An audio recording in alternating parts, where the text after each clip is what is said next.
Baba, तीसरा दिन, my third day in India. You know, it has taken me a long time to come back, to look again. I'm on the banks of the river, Ganga. Ma would always tell me her story, how she's not just a river, but a goddess. How that mountain is not just a mountain, but a god. And how that tree is really not a tree, but God flowing as the tree. So many stories, so many songs. I wonder what Ma's India is, what I have lost, and what I'm to find again.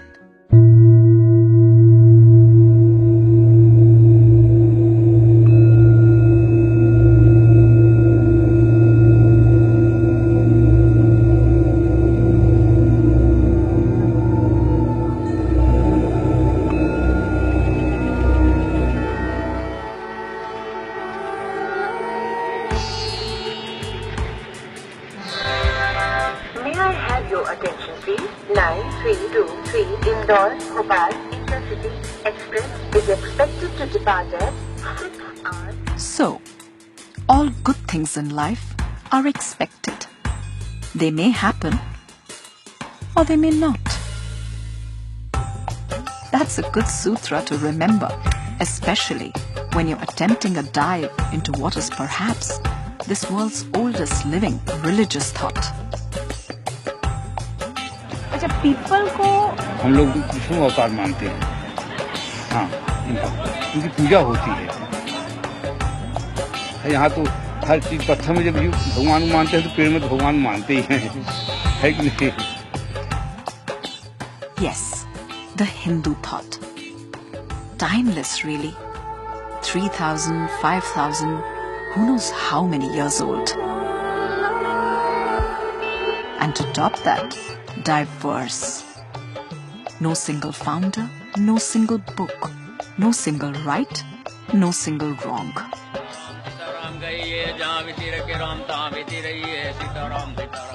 Yes, it's a challenging landscape. But here they tell me the story is simple. No theory, only experience. One-on-one, direct. परंतु माया माया माया माया पैसा पैसा पैसा पैसा पैसा माया के वो पुजारी आगे का कुछ फिक्र है इस घर से और आगे एक दूसरा भी घर है. The word for Hindu philosophy is darshan. It means seeing, not just information, but transformation.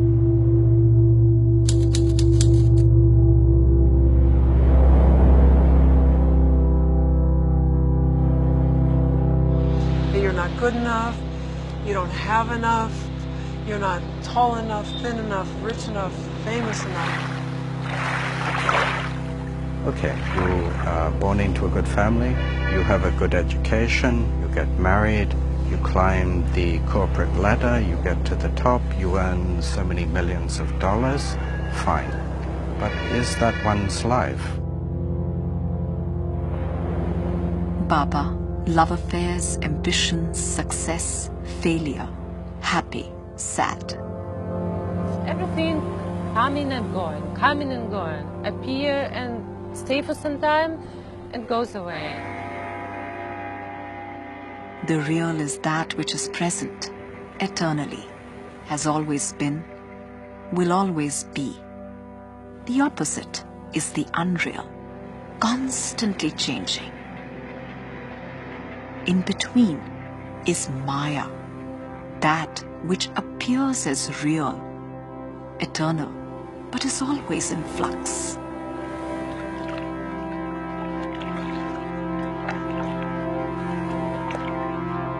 Something like a dream.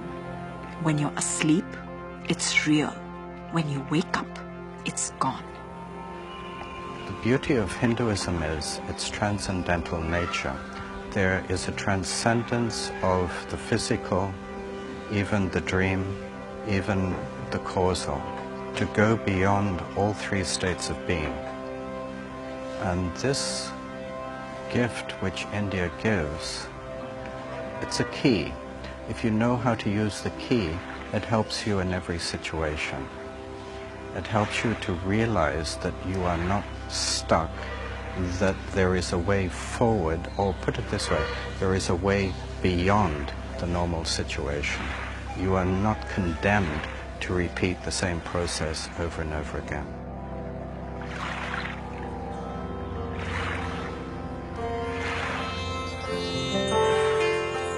A long time ago. Perhaps it wasn't such a long time ago. It was the 19th of August, 1975. It was a Wednesday. I arrived about 3:30 in the afternoon. I was just going to ask you if you remember. Christopher Quilkey, an Australian miner, arrived in India. Something deep inside of me said, I've come home. It was an actual physical vibration. And I looked down, and again it said, I've come home. Sages in India speak of the entire existence as our home. Rivers, the mountains, the earth, the sky. For many that are thirsty, India is an invitation into a journey towards the universal home. Here they call it moksha. It's not really a nation. Not a nation. No, it's a bhumi. It's a holy bhumi. It's a holy place. Now, this is one of the wonders of India. No matter how much we think about it and intellectualize India, its philosophy and culture, we cannot comprehend it with our mind.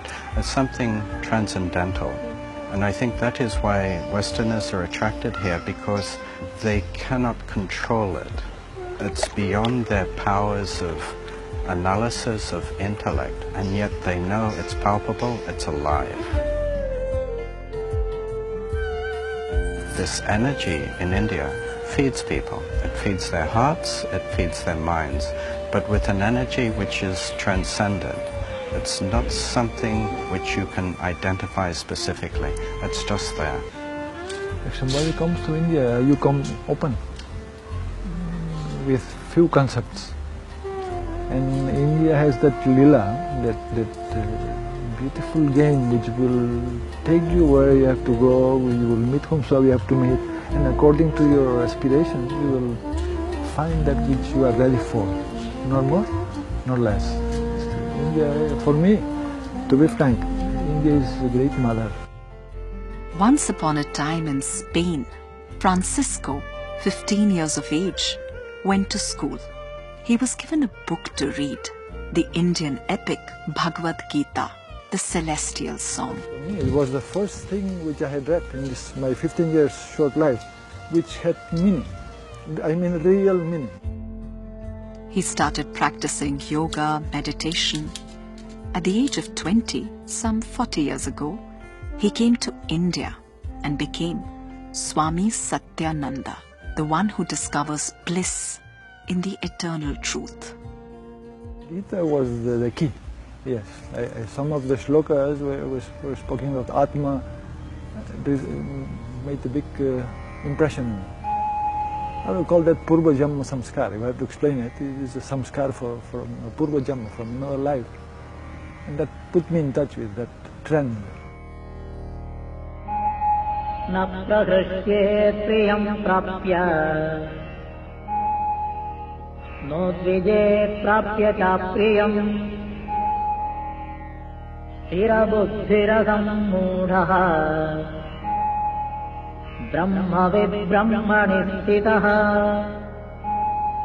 Bhashya sparshe svasaktatma Vindatyatmani yat sukham Sabrahma yoga yuktatma Sukhamakshayamashnote. Hindus have searched and searched deep, beyond dualities, beyond the transient, for the one, the eternal, the Supreme Self, the Absolute, Brahma, divine ground of all that is, Sat, Chit, Ananda. Truth, consciousness, bliss.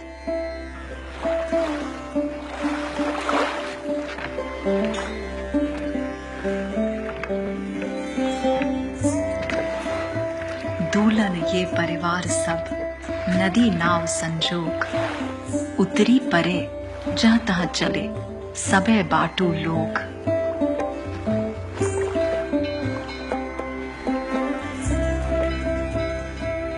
Baba, Hindus call religion a spiritual adventure. The adventure is long and often not easy.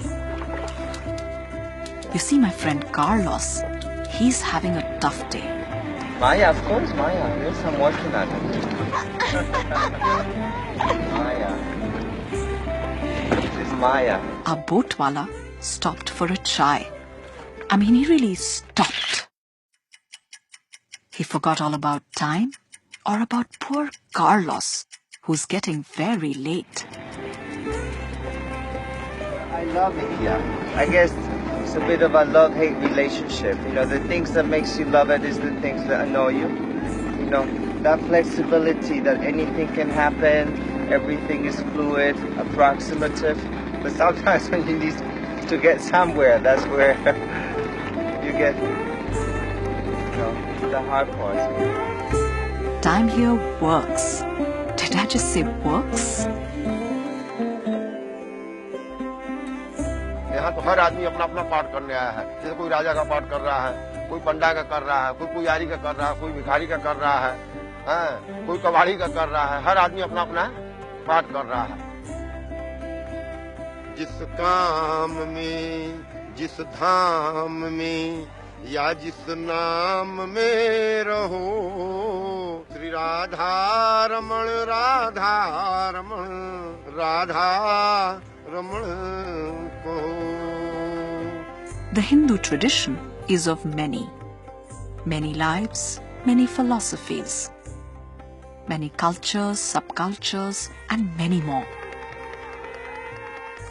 Gods, 33 million.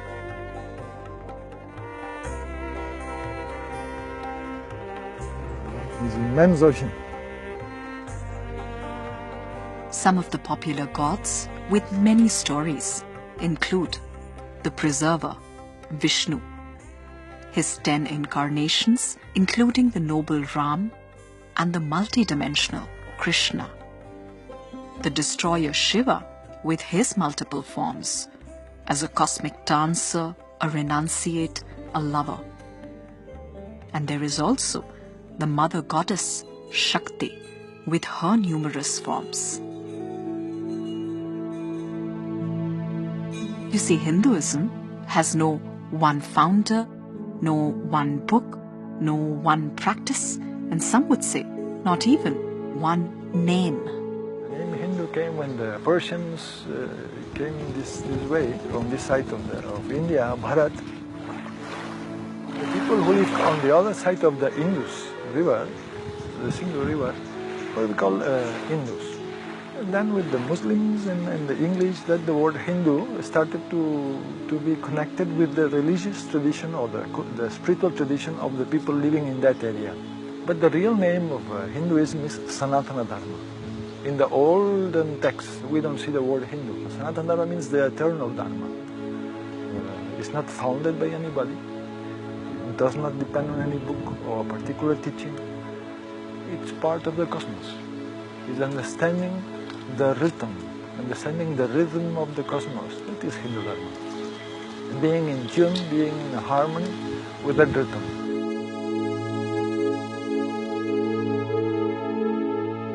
A Hindu can go to a temple to pray. Another can just laugh at all the rituals and say, Jaite kare so puja.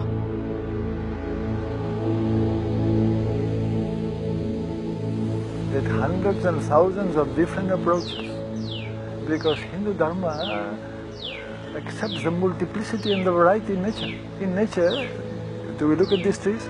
Not one is the same as the other one. So all human beings, we have all different potentialities. And that great mother, which is Hindu Dharma, gives us different ways of approach to each one of us. Normally religion has a book, teaching, and one way. That is not there for Hindu Dharma. That's why sometimes Westerners have difficulty in understanding Hinduism, because things are like this in one place and the other way around in the other place, and then there is something completely different. They say, well, then what? This plus that plus many more. The possibilities are infinite. That's the beauty of it.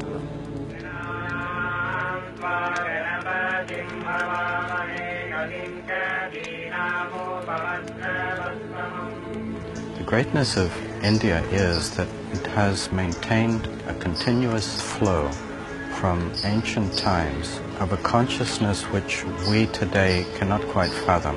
To give you an idea, the Vedas, which were created 3,000, 4,000, 5,000 years ago, are still alive today. This is quite remarkable, that there is a living force of vibration which nourishes, which feeds the Indian psyche.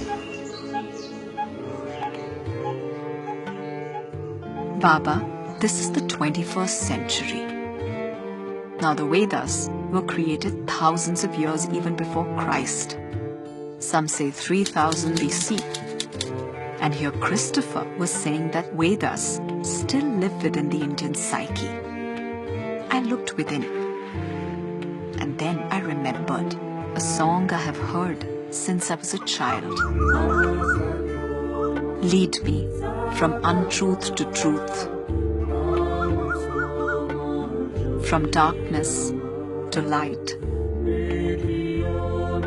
from death to immortality.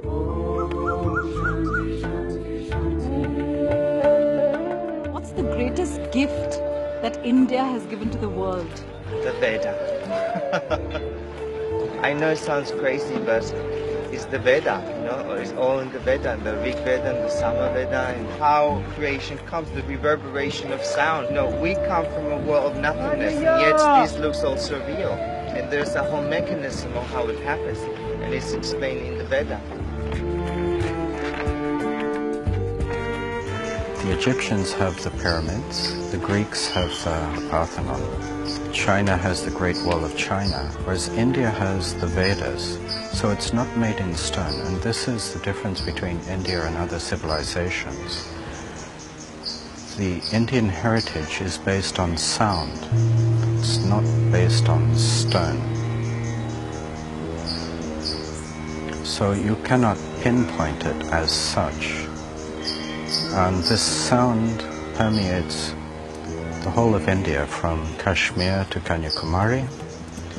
It influences, you could say, it is part of what India is. India would be nothing without this mesh.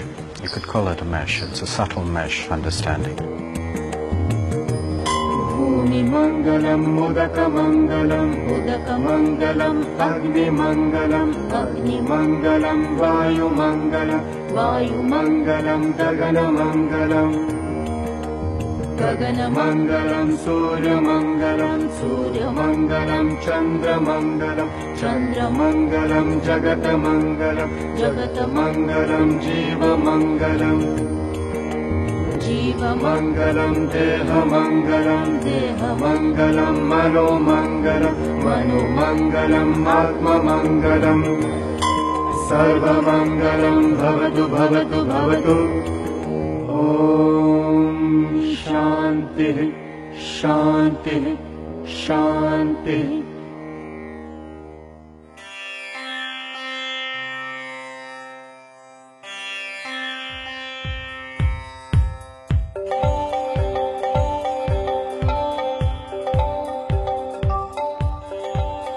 I'm at the Mahakumbh, the world's largest gathering of people.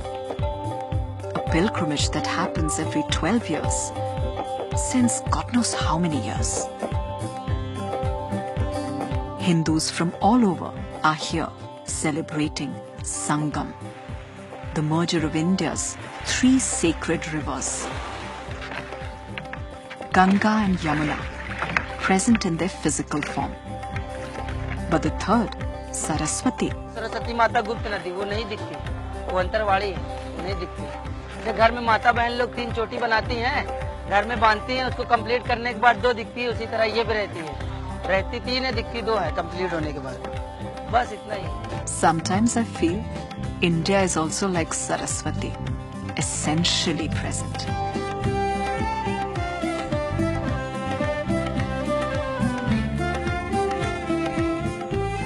I realize the base of the Hindu pyramid may be many, but its apex is one. Weaving together the many to the one are 2 ancient threads that run across India. One braids in the sacred with the mundane. Like money is not just money, it is Goddess Lakshmi. A stone is not just a stone, it is Lord Shiva. Namaskar. And a greeting is not just a greeting, it is bowing to the divine in you. Everything here is a doorway to the divine. And the other thread? It constantly directs the inner compass towards transcendence, looking beyond this world of name and form, for the one, the nameless, the formless, the absolute. Akanksha is a name. It's a girl, young lady. But you are not just that. You have become Akanksha because time, the river of life has run like that. But go to the source of the river, you will find you are everything. You are limitless. Bhuma means infinite. Alpa, the human mind is Alpa, human intellect.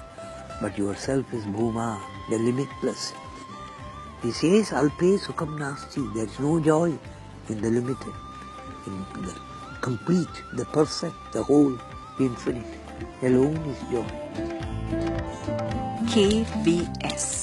KVS. I met him under an old banyan tree. A wanderer, a seeker, an inquirer in the inner laboratory. I think, therefore I am, Descartes said, the French philosopher. Cogito ergo sum. I think, here I am, therefore I don't think.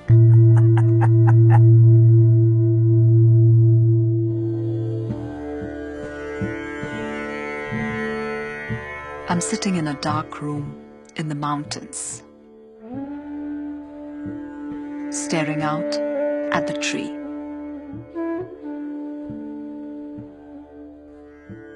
I know there's more to the scene than just the tree. But my vision is limited. I can see not the sky, not the birds or the squirrels, nor the mountain. This confined, limited vision, the Hindus call the mind.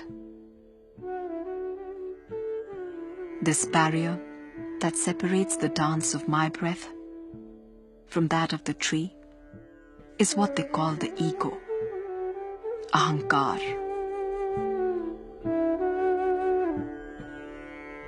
I remember Jung, called Gustav Jung, you have heard? He wrote, I don't know of any people in the world, in human history, who have such clear idea that ego is the false identity and self is the true identity, like the ancient Indians. This you can call its highest tribute to Hinduism. The windows of my mind. Nation, gender, age, class, caste, relations, yes, even religion. I step out and look. Dhyana. A state of being contentless, windowless, out under the open sky.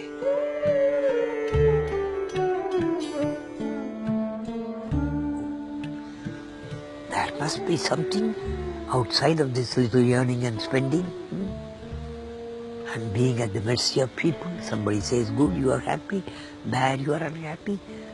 You are mortgaging your happiness to people who are unawakened. So you should find out if there is a happiness which is independent of what others think about you or tell about you, which is there all solidly with you.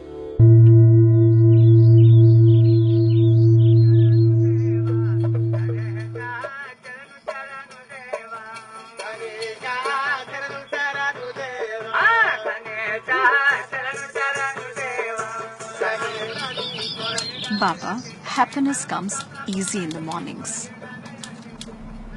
So do stories. It was some 100 years ago. A bird lived in the forest. One day a man accidentally shot her. But here, life moves in circles. Soon the bird was born in his house as his daughter, my Amma. For the Hindus, Atma, the soul, is movement. From one species to other, from one body to another. So I could have been a rock, a tree, a bird, a monkey, before I became me. Sansar. In this beginningless, endless cycle of birth, rebirth, we are all related.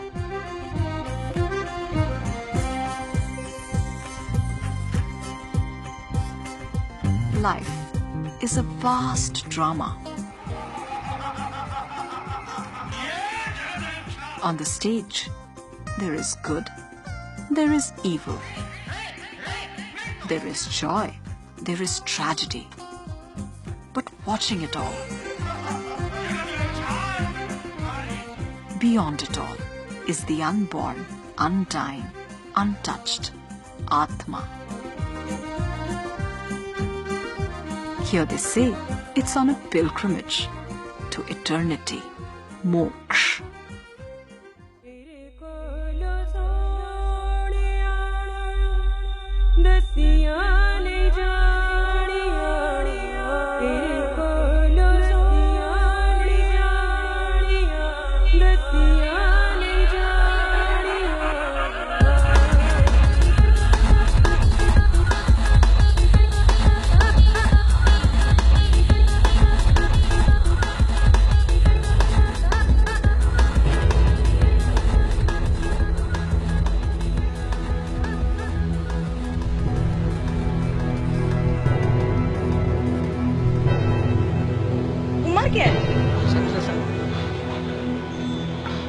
वो भी नहीं पता कब पैदा हुए, जन्मदिन भी नहीं पता कब जन्मदिन है। माँ बाप को नहीं याद? नहीं, माँ बाप को याद तो भी करेगा, नहीं पूछते नहीं है, पूछने में अच्छा नहीं लगेगा। वो पिक्चर कौन सी है मैडम, जब हम मरने को हैं और आखिरी सोच है, आखिरी सांसें चल रही है हमारी, वो पिक्चर कौन सी है?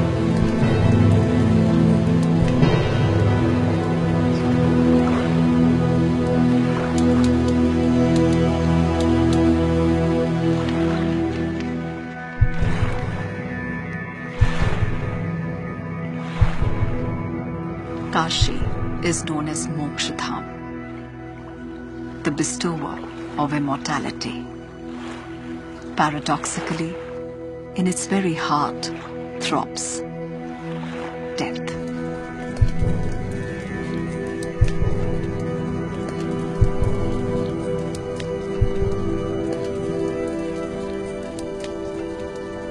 I'm at the Manikarnika Ghat, Mahashamshan, the great cremation ground. Hindus from all over bring their loved ones' bodies here for the last rites. On the banks of Ganga, for who knows how long, this scene has been going on and on. Thousands have come, watched, departed. Thousands will come, watch, depart. Some perhaps may realize that sooner or later we will all be one of the many characters on the scene.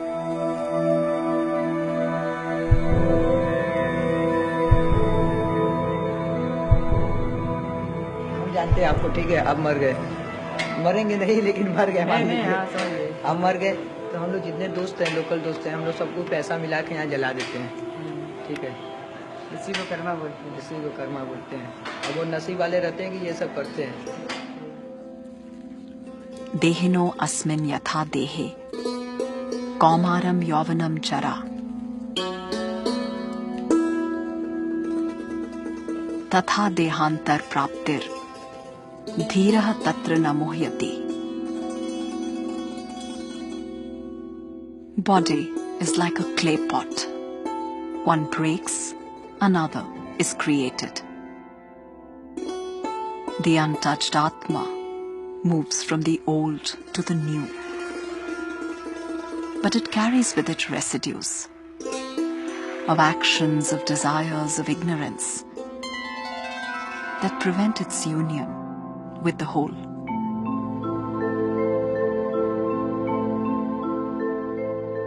Hindus say each lifetime is an opportunity to realize the true nature of our beings, one with the eternal, Sat, Chit, Anand. मुझे बता रहे जब ये गुड़िया मरेगी, गाय कब मर भी दो, गाय मर अच्छा है, जब ये मरेंगी माता जी तो इनको लोग जलाएंगे। के जलाई तो के हम जलाई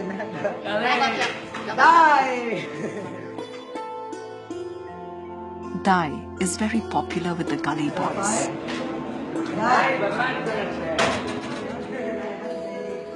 They love teasing and she loves being teased. The setting is the building to your left. Yes, brownish black, covered with soot and ashes. ऐसे बहुत लोग आते हैं?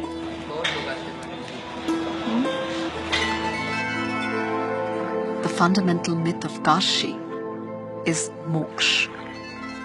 Many come here believing it will end the recurrent cycle of suffering and pain that is sansar.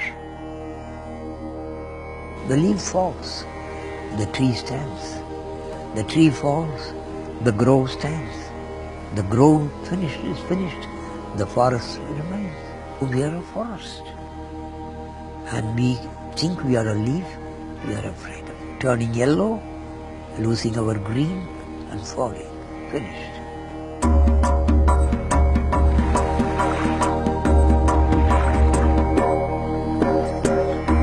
मरो वे जोगी मरो, मरण है मीठा, तिस मरणी मरो, जिस मरणी गोरख मरे दीठा. त्र्यंबकं यजामहे. The death of the body alone is not the real death. The sweet death that the saints speak of is the death of the ego, of time, of dualities, of the small prison called I. Om Trayambakam Yajamahe Sugandhim Pushtivardhanam Urvarukamiva Bandhanam Mrityurmukshya Mamritat. Amritasya putraha, children of the immortal. The art of dying is the art of attaining absolute life.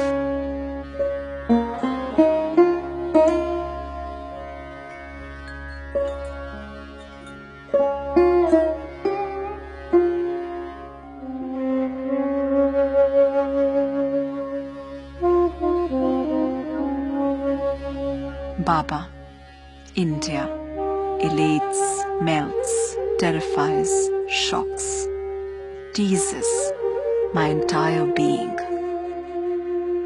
Her offering is like fire, constantly moving upwards, purifying the real from the unreal.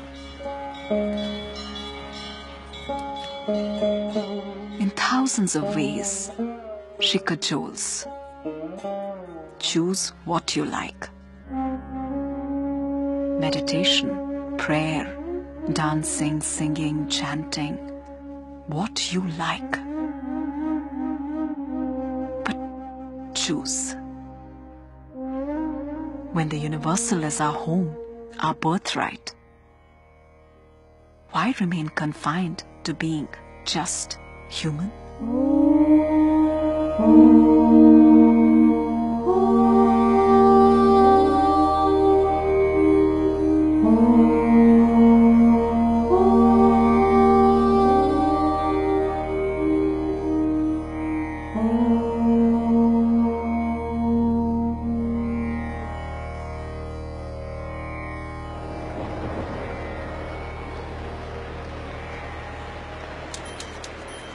I'm in Rishikesh, the yoga meditation capital of the world.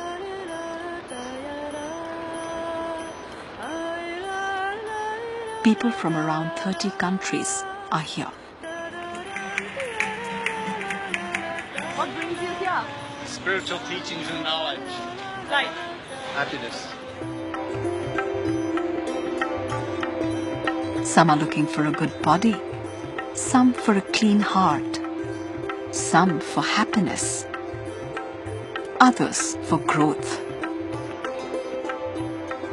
People where we live and everywhere that I go are craving to reconnect with nature, to reconnect with natural rhythms, to reconnect with earth, water, fire, air, and space.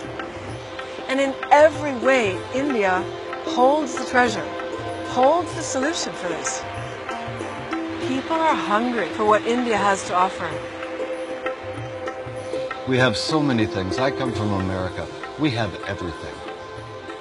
Everything we need, every material thing, and yet most Americans aren't happy. Because they've lost this Vedic wisdom that tells us to be happy with yourself and not with externalized possession. I've seen very few moneyed people enjoying things which are dirt-free. Like? The birds, the worm on the leaf, the butterflies of different colors, the monkeys jumping from tree to tree, the young ones clinging to the mother.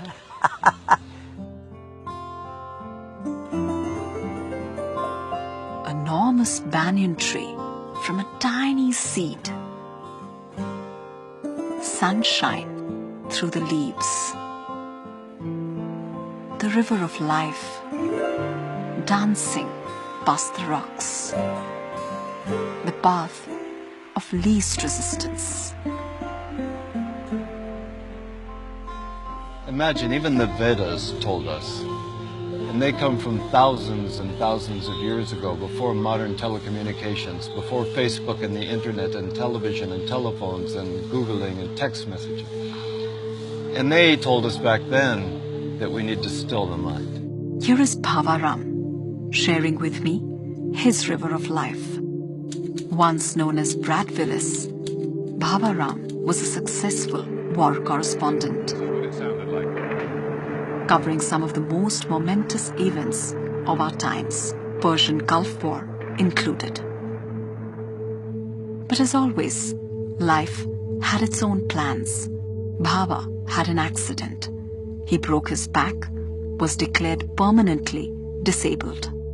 Later, he was diagnosed with stage 4 of a rare and typically fatal throat cancer. Doctors gave him 2 years max. Terminal stage 4 cancer from my coverage in the Persian Gulf War and told I wouldn't live for 2 years. And I was literally on my deathbed when I left Western medicine and ultimately found my way to yoga, Ayurveda, and Vedic wisdom, to a complete new approach to life. And that ultimately healed me. Here the word for health is swasthya. Swa, ast, centered in the eternal self. We have become so used to conflict, chaos. Chaos in this film called Samsara is full of chaos, inevitably, because it's based on the wrong premise. Right?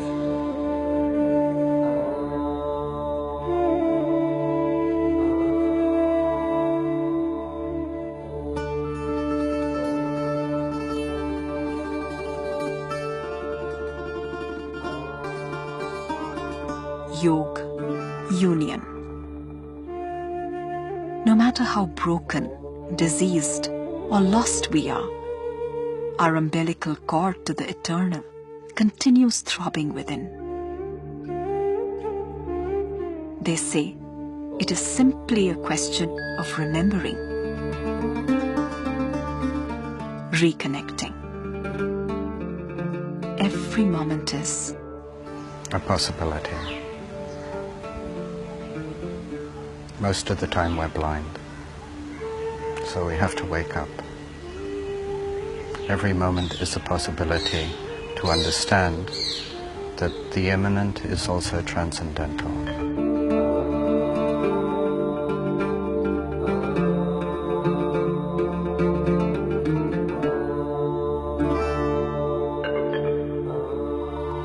Body is a reflection of nature. On the surface, many waves. Childhood, youth, old age, disease, healing. Yet something deep within remains constant, unchanging, watching.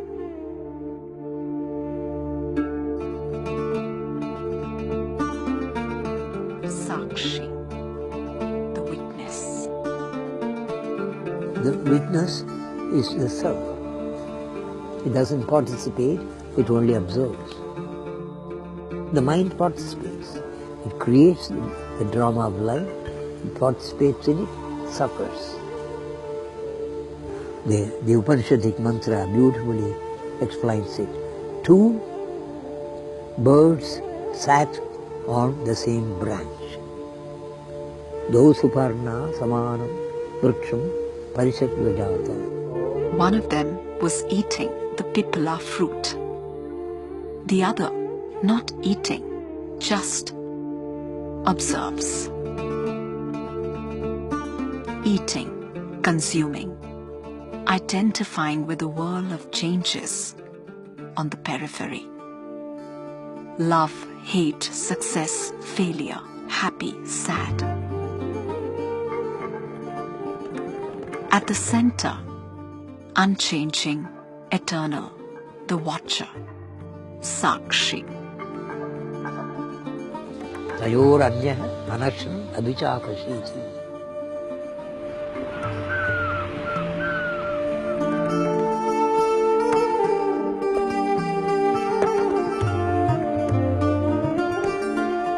Baba, we are all wanderers here, trying this way and that, sometimes through love, other times through money, power, to become more, a little bigger. In alpha, in limitation, we don't feel complete. We feel complete only in infinitude. But each time, the big becomes small. The horizon keeps shifting. We remain thirsty. Here in India, they say, big, more, that's not our destiny. Bhuma, infinite, that is our birthright. India has to be the lighthouse for the world in that sense. It's actually India who has to stand against the current of the world and show, this is your treasure. It's not in the material world. It's in the non-material that you excel.